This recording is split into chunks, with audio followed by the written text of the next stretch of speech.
Welcome to The Week Ahead, a podcast by SBM Intelligence. I'm your host, Veronica Pana Ikube. Every Friday, we explore stories that are shaping the African continent. Governor Charles Soludo of APGA won re-election in Anambra, defeating APC's Nicholas Ukachukwu in all 21 local governments, despite reports of vote buying, BVAS glitches, and low turnout. Can this victory inspire stronger electoral reforms in the Southeast? The governor of Edo State has cancelled the land rights for the new Museum of West Africa in Benin City, following a fracas on the museum opening day. What does this mean for property rights and investment in Nigeria? Niger has vowed to keep its borders with Benin closed over security concerns and allegations that Benin is aiding Western-backed destabilisation efforts, which Benin denies. The closure since 2023 has hurt trade and strained ties between both countries. Could this continued border closure further strain regional relations and economic stability in West Africa? Joining us today for further insight is Samuel Article. Welcome, Samuel, to the podcast.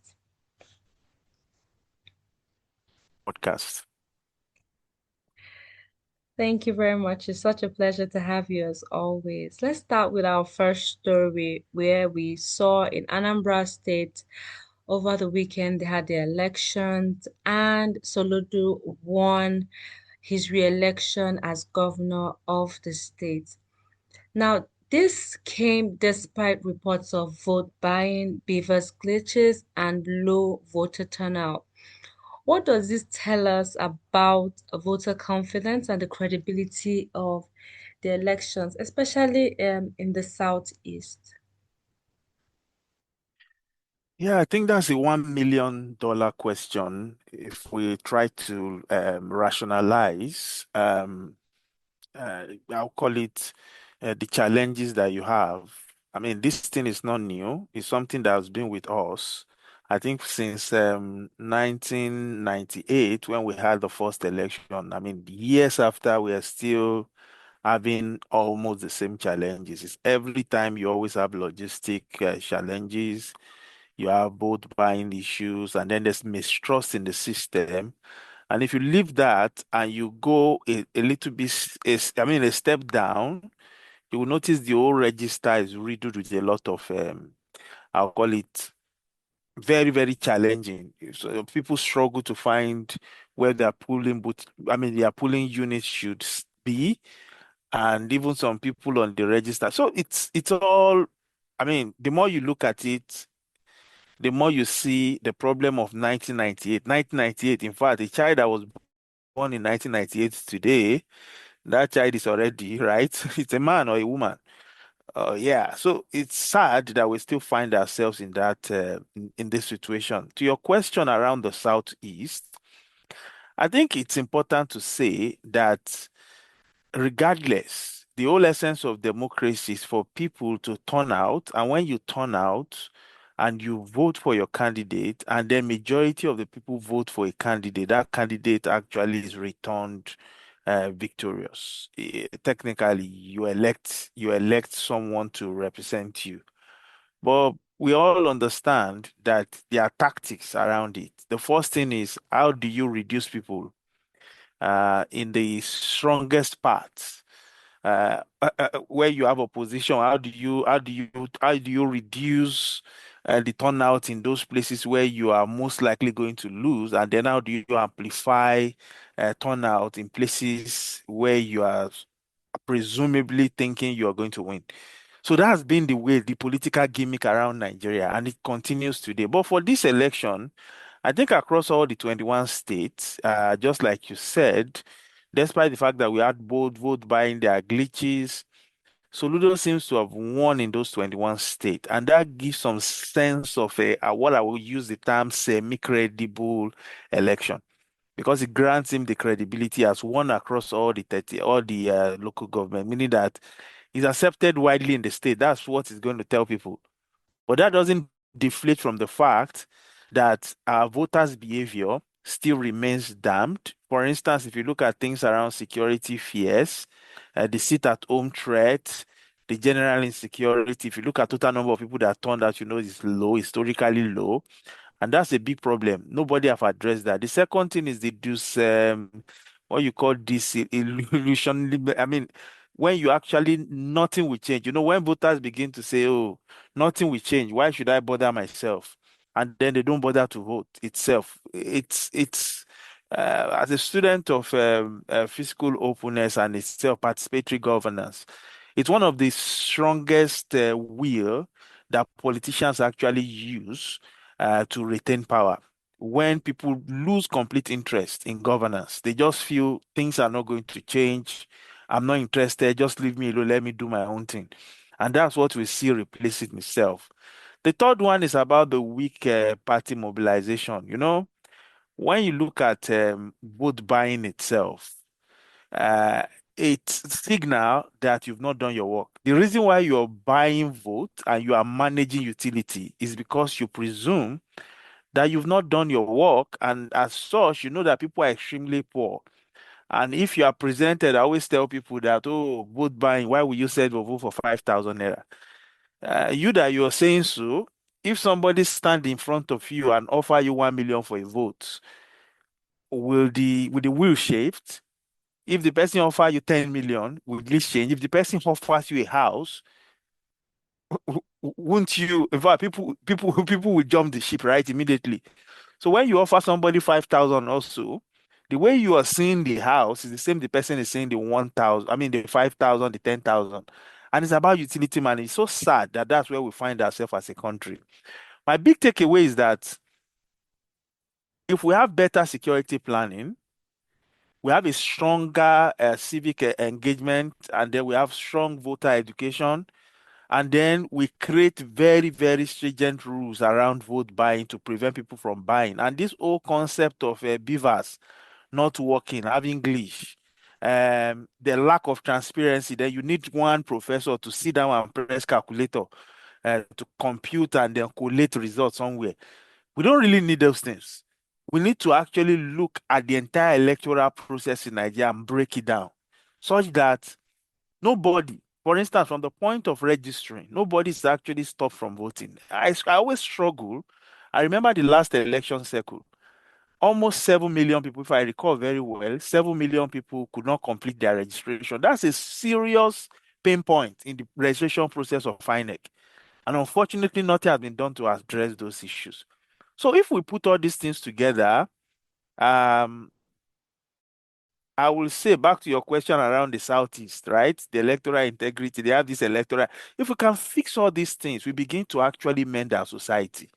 Unfortunately, since 1998 to date, we've not the only time we saw something moving in that direction was during the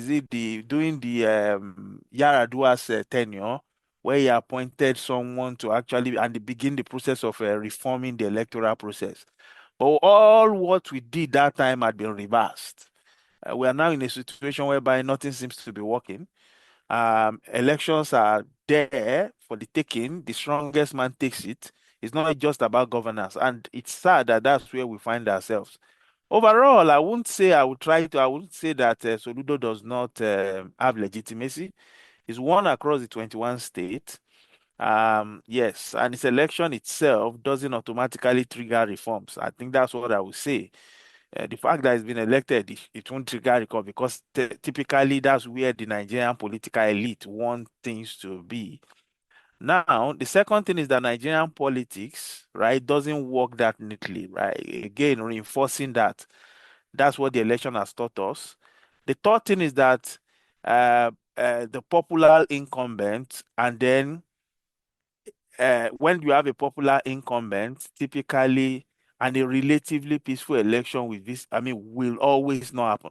When you have a popular, of course, when you have a popular incumbent, election should be free and fair because the incumbent knows definitely that I'm going to win. But what we've seen in Nigeria is that that's not always the case. Even if you have somebody that calls himself very popular, overall, I would say it's for us to reflect. Is this what we want to continue to do? We've done it since 1998 to date. Are we going to continue in that trajectory? Are we ready to actually have an electoral systems that actually choose the kind of leader that Nigeria can look up to and say, okay, credibly, I voted for this person. Unfortunately, I think this election cycle did not tell us much about that.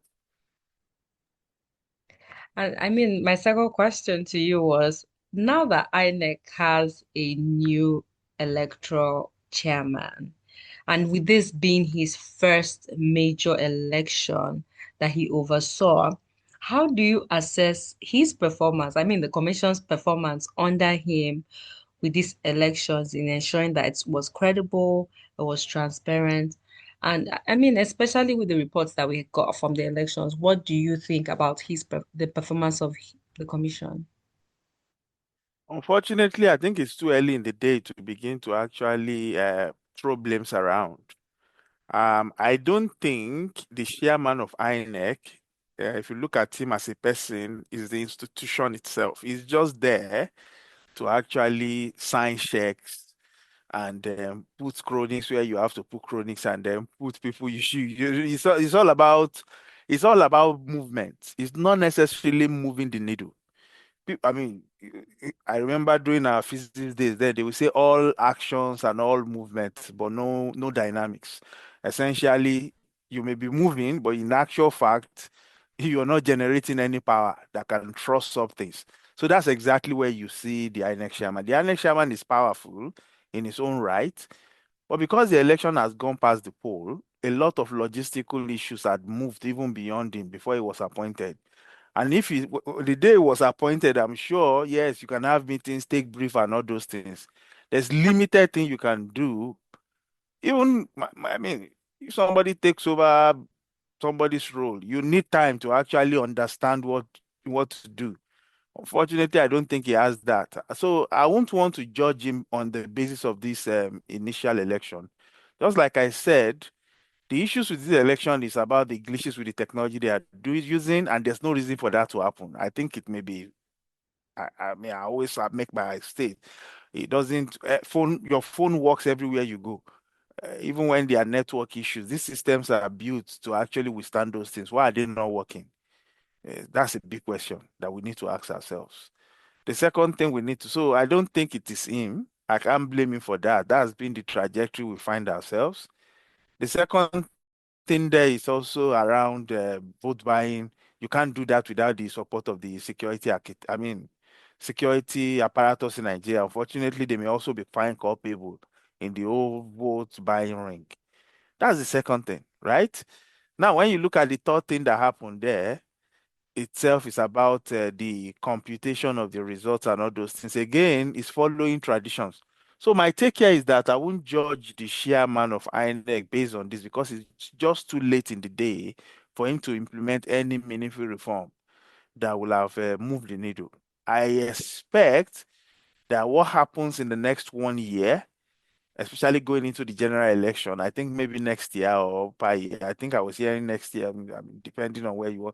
So it is then that we begin to actually judge him, whether it's someone that is in there to actually fix things or is just there to actually ride the waves that have taken away previous INEC chairmen that are find very, very, I mean, the mistrust between Nigeria and INEC is over the roof. And the previous INEC chairmen, not just one, they have always been men. And, I mean, professors and men have not given us any room to celebrate. So that's what I would say. I mean, interesting. I mean, because you would want to see whether he's going to push, like you said, for reforms that would strengthen the electoral system. Like, I mean, in addressing like vote buying, pushing for, I mean, some people are already championing for the Electoral Offenses Commission, and this has been going on for a very long time. But hopefully that will be passed to be able to prevent things like vote buying and ensure that perpetrators are held accountable. To our second story, where we saw the governor of Edo State revoke the land rights of the new Museum of West Africa, which has sparked a lot of controversy. What does this move? I mean, does this move? What happened? Why do you think he revoked it? And what does this reveal about the stability and instability of property rights in Nigeria? And how can we address it to prevent issues like this coming up and remedies available for, you know, a whole museum has been set up and now the rights have been revoked. So what can be done to prevent situations like this? I mean, we had the one that happened with the landmark incident as well in Lagos. How can we ensure that in allocating property rights and licenses to establishments, they are also protected on one arm because on one thing is putting so much investment in the development of your property, and then in one hand the government taking it off as well. Yeah, I think it reinforces again that they always say something that when you educate a child, definitely you're actually putting the child in a position to make informed judgments about himself and about the community in which he finds himself. So the benefit of education is just not restricted just to that child, but actually the people around the child will understand also why this person has been educated. So it sounds very terrible the way I'm describing this. But I remember when I was growing up, there's this English book. I've forgotten the title of the book. And you have composition in the books. Now, in those books, they wrote about the great Maiduguri fought invasions of incursion of the Arabs and then fought them to stand still before he lost his life.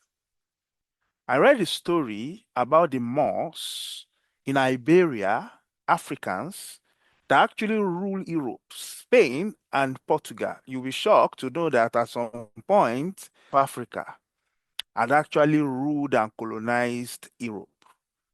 I'm sure if I ask somebody today in Nigeria that is young, have you heard of that? They will say, what am I saying? Right.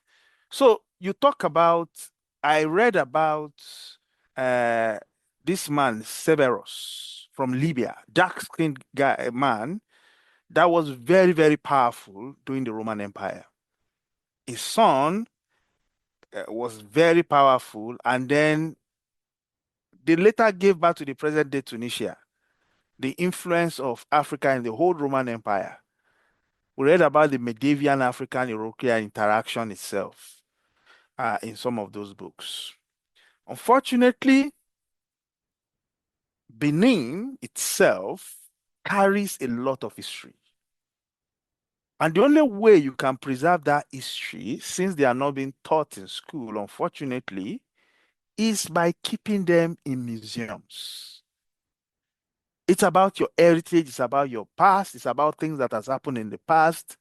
It's about presenting them there.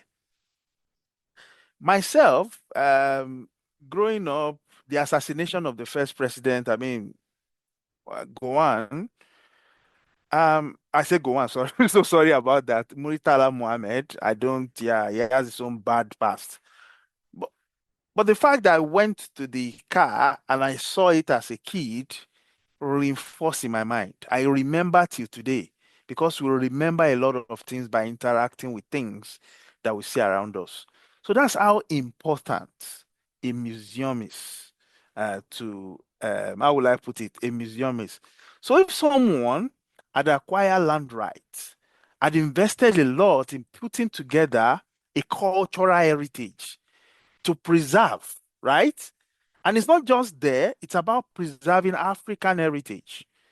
And then all of a sudden, a governor wake up to one morning feeling unease and say, oh, let's remove that thing, and then immediately revoke license because they gave that tells you a lot about the governor himself. It's quite sad that that's the kind of situation we find ourselves. So what is the guarantee today if I bring in investors to the country and then I say, oh, let's mount how will I put it now? Let's put together a 1 million person city, maybe in the heart of maybe in Aroromi or somewhere there. And then the governor wakes up tomorrow and say, "Oh, land revoked." What happens to the money? Right? Just imagine the governor will wake up one morning and say, "Oh, where you have the Dangote refinery ABCD, the land is revoked." What happens? Then everything falls into anarchy. And that's why it's important for people to follow, lay down rules and regulation. It's quite sad what we see happening there. Just like you said, it shows clearly that the governance system around land rights in Edo State is terrible, right? And it reflects the size, I mean, it reflects the kind of leadership and then the regulatory unpredictability itself that we have in Edo State. If an investor is looking at Edo State now, you want to put in anything there, the first thing that comes to your mind is what happens to my property? What happens to my asset? What happens to my investment? That shows that it goes even beyond the museum, it goes beyond the museum. It shows clearly that governance is not being taken serious. That's the first thing. The second thing is about property rights. Property rights, if you look closely at the world, assets. If you look at the US, if you look at the UK, you move across the world, assets are being backed by property rights. If today, if you look closely at maybe an X or a Twitter, or you look at a Facebook, what you see them enjoying is property rights because they know nobody can copy their systems. Even while you try to prevent it, nobody can just come tomorrow and say they are breaking things down. That is what the entire financial system is built upon. So in Edo State, if the message you are now getting now is that by the swish of the palm, a governor can wake up and just do what he likes. He doesn't even mind those rights and can trample on those rights. It tells you that though it's not even serious. That's the truth.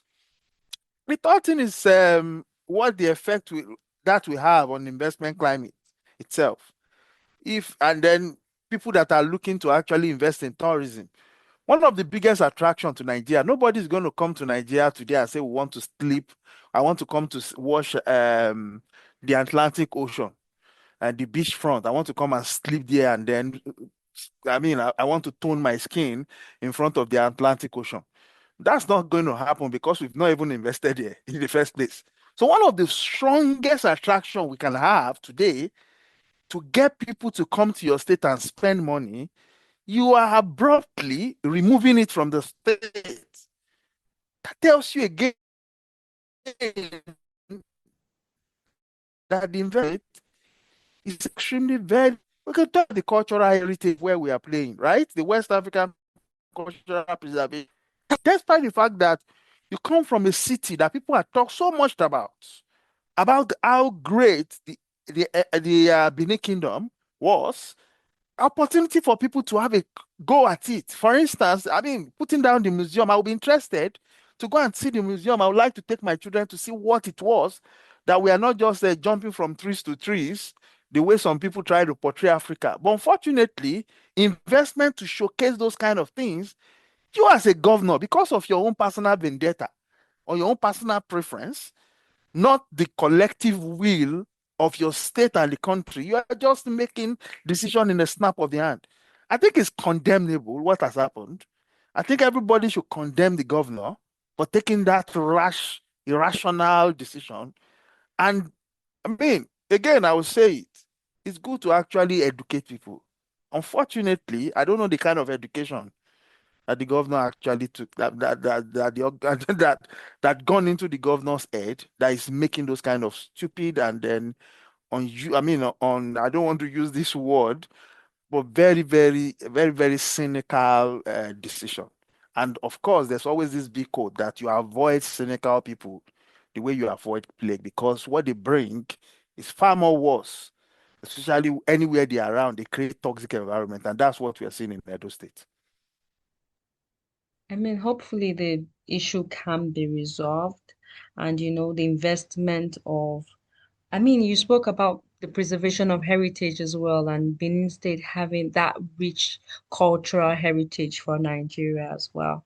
Let's move on to our final story where we see the Niger-Benin border closure. And this border has been closed. I mean, one of the reasons that we had the AFTA agreement was to build kind of the economic growth for African countries, for us to trade within ourselves. And I mean, it's sad when we see situations like this where there are border closures between neighboring countries. Um, and now Niger is insisting that it would continue its border closure, which has been affecting trade and straining the relations. How do you think this issue can be resolved? Do you think that, the regional bodies and the African Union has to come together to intervene to be able to resolve this issue? And doesn't this affect the main goal of AFTA in having economic growth and, just allowing trade to grow within African countries as well for the growth and the prosperity of our continent? Yeah, I think if you look at the official statement, Niger is actually anchoring on the fact that Benin is actually a security threat to its to its state, right? That and I mean, it's it's interesting that the junta, whether we like it or not, you know that they were under pressure from ECOWAS, and Benin had aligned with the hard line on military coups, right? So Benin believes solely that what has happened in Niger should never happen. And they were aligning themselves strongly with the fact that we should use the hard line to actually remove the coup. So the strained relationship between the two countries became very, very obvious. And we all know that majority of trade, especially even the ports in Benin, typically Niger rely on a Benin port. Benin, I think let me just say, I'm saying Benin now. Benin, Edo State, and they got into Benin. Benin's Then port to I made the same yeah. mistake as well. So I'm the beginning Benin to say Benin, Benin. Benin, Benin. So sorry about that. It's Benin. Yeah, the Beninois, they rely on the Beninois port to actually facilitate trade. Unfortunately, they feel that they are alternatives, and they are really alternative because you could go through Cameroon and you could go through other means also to actually facilitate trade. And so that's exactly what you're seeing happening. I mean, they could facilitate trade via Nigeria also. And that's what you're seeing going on.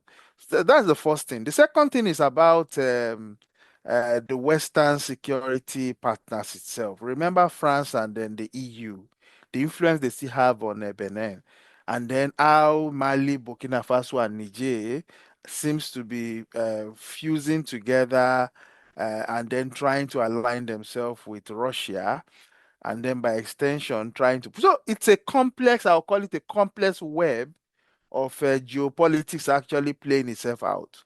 My take is that any state that locks itself in is actually doing disservice to itself. That's the truth. Trade, by default and by designs, are very, in fact, when especially when I come from the school of the Mediterranean. I believe solely that trade should actually be facilitated across borders without any obstacle whatsoever. Because with that, innovation sets in, and with innovation, of course, wealth are created, people are lifted out of poverty, the economy start growing, and then we begin to enjoy life. Of course, that's the way the world has always worked. So just of recent, maybe in the 18th century that people started drawing sand on the map and then curtailing things and preventing things from moving ahead. So it's quite unfortunate that we see what is saying. I mean, we're seeing between the two states. I think Benin Republic itself need to begin to think about other ways. I mean, historically, they've relied solely on their port as one of their primary source of foreign exchange. They need to begin to think about diversifying how they earn income. They need to go in competition with Nigeria. Unfortunately, I will say that, especially to attract more investment into their state. So there's a lot of I'll call it a lot of push pull that they need to put through to actually ride through this. Personally, or my personal opinion, I don't think Niger is doing itself. They're a landlocked country. And the reason why they are still enjoying that is because they are facilitating trade, maybe through Nigeria, they're facilitating it through Cameroon, and then they are going through their borders. They are friends in Burkina Faso and doing what they need to do. It's not going to last long. And unfortunately, by the time everything eats, the shoe eats the ground. And then the economic hardship. Of course, for a junta, they don't really care about that. They are more interested in power preservation. But if we are looking at the people of Niger that are actually suffering from massive poverty, I mean, when you say people are poor in Nigeria, if you go to Niger, you see the higher level of poverty. You can only cry. So the only way you can liberate these people from this hard-earned life is actually by opening up your economy to trade, drawing in investment into your country, building businesses, putting up factories, investing in mines, fixing your roads, public work systems, making sure people have they are making money. And then with that, they can begin to shift and move the ground. Unfortunately, that's not the interest. The interest is about politics, and that's why you see what's going on. And so it's on both sides. I think Niger needs to diversify it. They need to focus more on the West African region and then beyond to actually ride over this unnecessary that Niger have put itself in. And then for the people of Niger also, I think they need to begin to ask that hard question. Why are you blocking trade? Why are you preventing me from selling things to the people of Benin? Why are you doing that to me? Why are you, especially for the farmers that will ideally go there and trade, why are you preventing trades that are predicted generations, right? 18th centuries, 19th centuries, 16th centuries. People have been doing this kind of trade. Why are you blocking it just because of your own political agenda? I think people need to talk sense to the junta that you have in Niger. I think at some point in time, people need to put pressure on them so that a real democratic government can take over that country. And for once, I mean, it's sad that you see people that have a zero understanding of governance just because they have access to guns and this thing, they take over government and begin to misbehave and put people in perpetual poverty. I mean, at some point in time, these people need to actually be dealt with. I do agree with you. The issue definitely needs to be resolved. Thank you very much, Samuel, for joining us on the podcast today. It's always a Thank you pleasure so much for having you. having me on the podcast. It's Yeah, always a thank you so pleasure. much. To all our listeners, this podcast is by SBM Intelligence. You can access our podcast by searching for SBM Intelligence anywhere you find podcasts. For deeper insights into our work, please visit our website at sbmintel.com.